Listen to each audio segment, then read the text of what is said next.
We all think we know ourselves. But what if everything we believe about identity, morality, and even reality is built on contradictions? Today, we're breaking down 4 of the most controversial ones.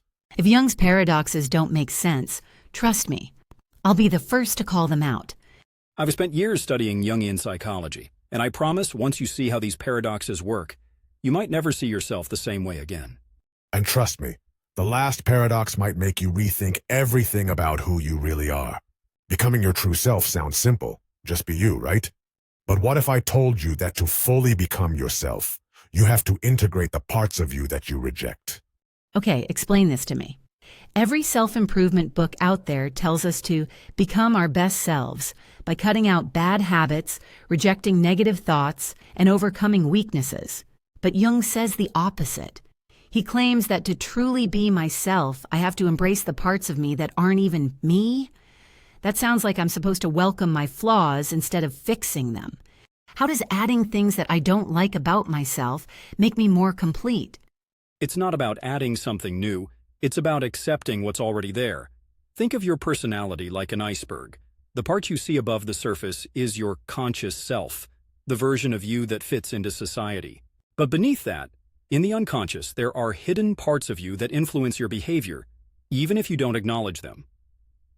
Individuation is the process of making those unconscious aspects conscious, so they don't control you from the shadows. Okay, but that still sounds risky. Let's say someone has an aggressive, selfish, or manipulative side buried deep down. If they acknowledge that part of themselves, won't they just start acting on it? What if someone's dark side is dangerous? Should they really embrace that? That's the mistake most people make. Jung isn't saying you should act on destructive tendencies. He's saying you need to recognize them so they don't control you unconsciously. If someone suppresses their anger, it doesn't disappear. It builds up, eventually exploding in destructive ways. But if they acknowledge it, they can channel it constructively, like using that energy for ambition, setting boundaries, or standing up for themselves. Individuation is about understanding yourself, not giving in to every impulse. So basically, ignoring my flaws doesn't actually get rid of them. It just makes them show up in other ways. That's actually kind of terrifying. What if the things I suppress, my insecurities, my fears, my impulses, are already shaping my behavior, and I don't even realize it? Exactly.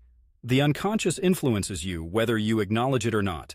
Individuation isn't about fixing yourself, it's about understanding the full picture of who you are.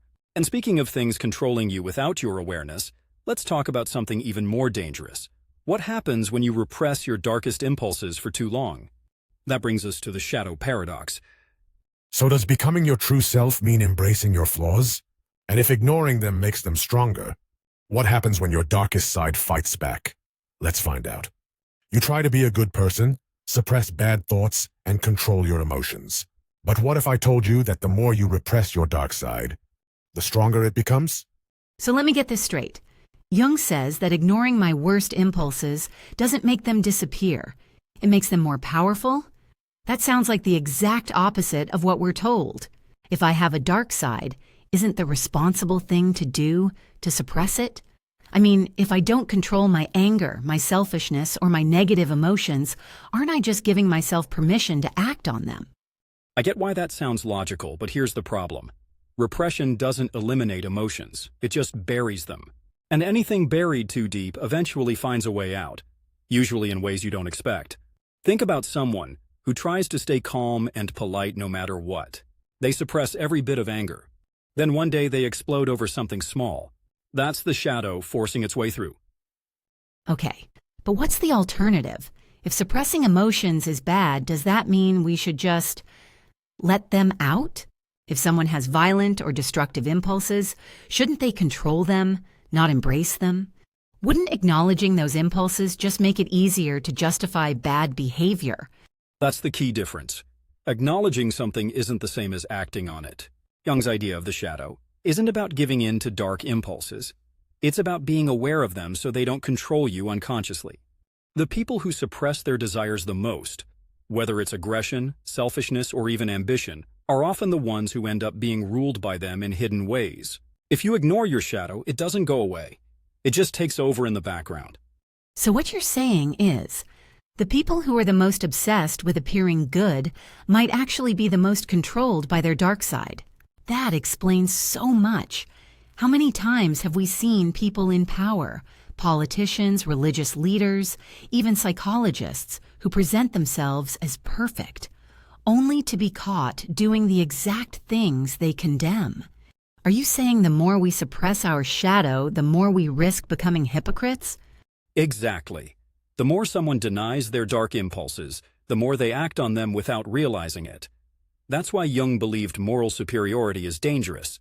It often hides the very flaws people refuse to admit. And that brings us to something even more mind-blowing. What if our beliefs and morality aren't as independent as we think? What if even people who reject God still act as if He exists? That's where the God-image paradox comes in. So, does suppressing your dark side actually make it stronger? And if we can't fully control our unconscious mind, what does that mean for our deepest beliefs? Let's find out. Even if you don't believe in God, your mind might act as if He exists. But does that mean belief is just a psychological trick or something more? All right, this one is seriously weird. So you're telling me that even atheists, people who fully reject religion, still have a psychological God living in their minds? That doesn't make sense. If someone says they don't believe, how can their unconscious mind act as if they do? Does this mean that belief in God isn't actually a choice? It's not about belief, it's about psychology. Jung found that religious symbols exist in the unconscious mind, whether or not someone consciously believes in them. This means that even people who reject the idea of God still behave as if moral law, higher purpose, or spiritual meaning exist. In other words, the God image isn't just a belief, it's a built-in part of human psychology. Okay, but let's say someone is 100% atheist. They don't believe in a higher power, an afterlife, or any religious moral code. Are you saying their brain still holds on to those ideas, even if they consciously reject them? If that's true, does that mean religion isn't something we're taught? It's something we're born with? That's exactly what Jung suggests. Religion isn't just about belief, it's about universal archetypes that exist in every human mind. Studies even show that cultures without formal religions still develop moral codes, creation myths, and ideas of higher purpose. Whether someone believes in God or not, their unconscious still uses religious frameworks to make sense of the world. So basically, even if someone says God doesn't exist, their brain might still act as if He does. That's kind of terrifying. It means we don't have as much control over our beliefs as we think. If belief is part of the unconscious mind, does that mean rejecting religion is impossible? Or are atheists just fighting against something built into them? That's the real paradox. Is belief a choice or is it wired into us? If the God image exists in every mind, does that make religion an illusion? Or does it prove that spiritual truth is real? Either way, it challenges everything we think we know about belief. And speaking of things that blur boundaries, let's talk about one of Jung's most controversial ideas: the paradox of masculinity and femininity. So, if belief is wired into the brain, is rejecting it even possible? And if gender works the same way, does that mean identity is more flexible than we think? Let's find out. We think of masculinity and femininity as opposites, but what if true balance means embracing both? Let's break down Jung's most controversial paradox on identity. All right, this one is messing with my head. Jung says that for a man to be fully masculine, he has to integrate his feminine side. And for a woman to be fully feminine, she has to embrace her masculinity? That sounds like the opposite of what we're taught. If being a man means embracing femininity and being a woman means embracing masculinity, does that mean gender is just an illusion? Not quite. Jung isn't saying gender doesn't exist, he's saying that within every person there's a psychological counterpart. For men, that's the anima, the feminine side of their psyche. For women, it's the animus, their inner masculinity. True personal growth happens when we integrate both sides, rather than rejecting them. Okay, but what does that actually mean? If a man is supposed to integrate his anima, does that mean he should act more feminine? Should he be more emotional, more nurturing? And does this mean women should act more aggressive and dominant? Because that sounds like it's either reinforcing gender roles or completely breaking them. It's not about acting a certain way. It's about accessing traits that already exist inside you. For example, If a man ignores his emotional intelligence because he sees it as feminine, he limits himself. And if a woman suppresses her assertiveness because she sees it as masculine, she weakens her ability to lead. Integrating the anima or animus isn't about becoming the opposite gender. It's about becoming a more complete person. So what you're saying is, the reason some people struggle with confidence or relationships is because they've rejected a whole part of themselves. That actually explains a lot. If men aren't in touch with their emotions, they struggle with vulnerability. And if women don't embrace their inner strength, they struggle with independence. But that raises another question.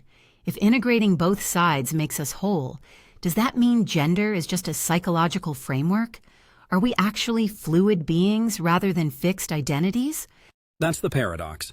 Jung's idea suggests that gender roles aren't rigid, but they also aren't meaningless. Instead, they are part of a deep psychological structure that influences us whether we acknowledge it or not. And if masculinity and femininity both exist in everyone, what does that say about how we define identity? Maybe the real question isn't what is my gender, but how well do I know all sides of myself? So, if true balance means embracing both masculinity and femininity, does that mean identity is more flexible than we think? Or are we just discovering parts of ourselves we've ignored? Let us know in the comments. And if paradoxes like this blow your mind, click the next video. Because trust me, we have plenty more reality-breaking ideas waiting for you.